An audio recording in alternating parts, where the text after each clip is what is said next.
The impacts of the COVID-19 crisis have brought into focus the inequalities between people and places across the UK. And a new report from the Institute for Fiscal Studies suggests that while geographic inequality in incomes has been falling, wealth inequalities are rising. Joining us to discuss this is the former Education Secretary and the founder of the Social Mobility Pledge, Justine Greening. Ms Greening, really lovely to see you this morning.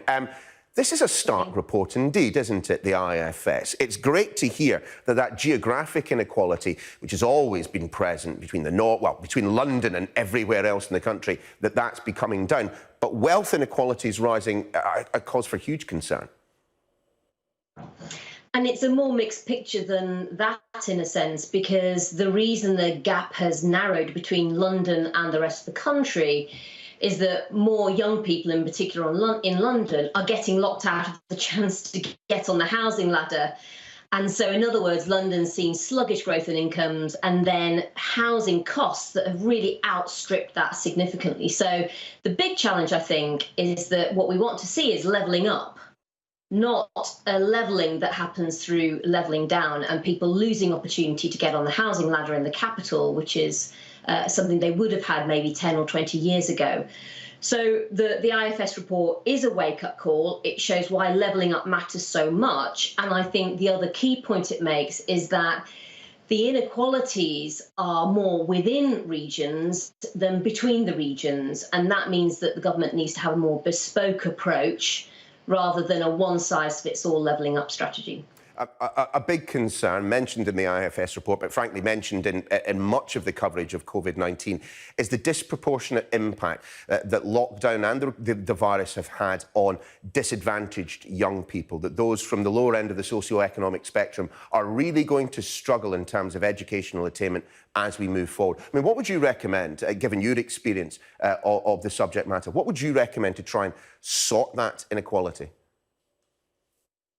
Well, you're right. And I think one of the things I had done whilst at the DfE was introduce opportunity areas. These were more bespoke, tailored pieces of work to help improve education outcomes in different places and communities within England. I think many more of those can have a more joined up approach that is tailored on the ground to local communities. But I think we have to recognise that this is about upskilling young people so that they can do higher skilled jobs. So that also means you have to have an economic strategy that is putting some of those growth sectors of the future, particularly the green economy, into those communities that we know have been left behind over the last 10, 20, 30 years. You could see what the investment, for example, of Nissan, with the difference that made up in the northeast. It's creating high-skilled jobs there literally 30 years later. It's that sort of approach that we need now. That means government creates an investment framework for businesses, but it also means, crucially, that the education system has to work upstream so that young people leaving it in those parts of the country where these new jobs will be, higher skilled jobs, have got those skills that those opportunities will require. And that means more young people going into higher education, not fewer young people.